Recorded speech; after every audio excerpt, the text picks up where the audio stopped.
Good evening, everyone. Welcome to my channel on the History Light. My name is Ms. Jana Noah, and on my channel, I help school-age kids with very common issues that happen at school, at home, and in any part of the world. The name of this series is No One to Call a Friend. And last week, we've talked about some friendship breakers that are very common. And today, I will share some tips that will help us to fix those possible friendship breakers. Tip number 1. Fight your bad habits. That's right, you've heard it right.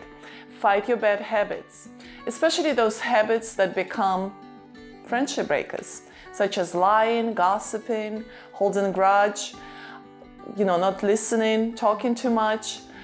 And I know we're not perfect. All of us have at least one of those bad habits. But the easiest way to fight it is to follow the golden rule. And you've heard it so many times, right?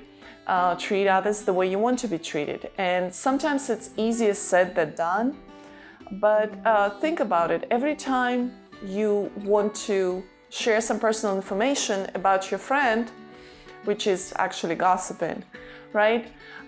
Think, how would you feel if that friend started sharing personal information about you without your permission? Probably not that good, right?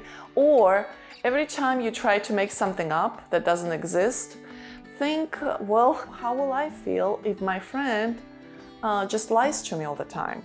Does it feel good? Probably not.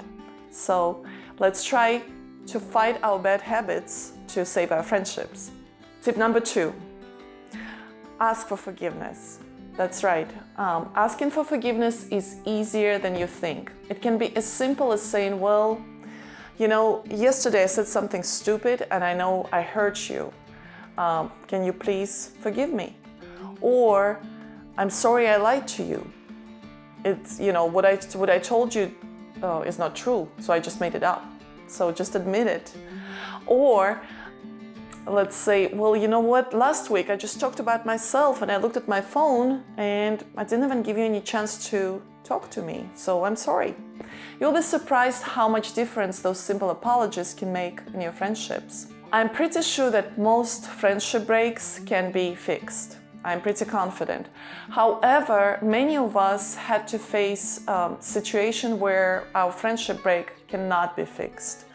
And I'm talking about betrayal, and I'm talking about continuous bullying, where someone we call a friend keeps hurting us over and over without any regrets. That's the situation where we still have to forgive, but we might have to let that friendship go and just move on.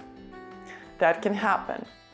And if you're facing that situation right now, please know that you're not the only one. There are plenty of people in the same rocky boat. And you might not see those kids daily, but I'm sure you've read about it in books, you've seen it in movies. Today I will come up with very famous examples. First example comes from the book of Old Testament, and it's a story of King David. So even if you don't go to church, you've heard a story of David and Goliath, right? It's a very famous story where a teenager named David defeats a giant named Goliath, a fully armed giant man with the weapons, and David defeats him with a simple rock, right? Of course, he prays before his battle, and God allows him to win. So after he wins this battle, you try to imagine, this teenager becomes very, very popular. His popularity goes like this, right? Everybody loves and respects him. He's very handsome, he's smart, he's talented, courageous.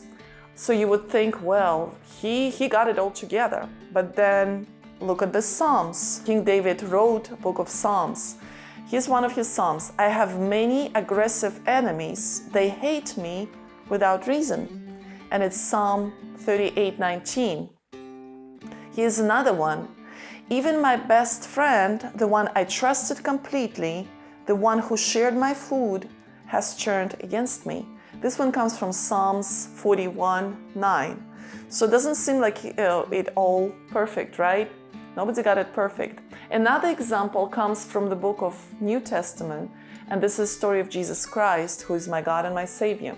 Even if you don't go to church, you have seen some famous paintings where Jesus Christ is surrounded by a big crowd of people and he's he's teaching or leading the crowd. So Jesus Christ was very popular at the beginning of his ministry, simply because he showed his miracles. Let's say the person is very sick or the person is almost dying, and Jesus Christ healed that person and he or she became completely fine. Of course, it got people's attention and he was followed everywhere by big crowds.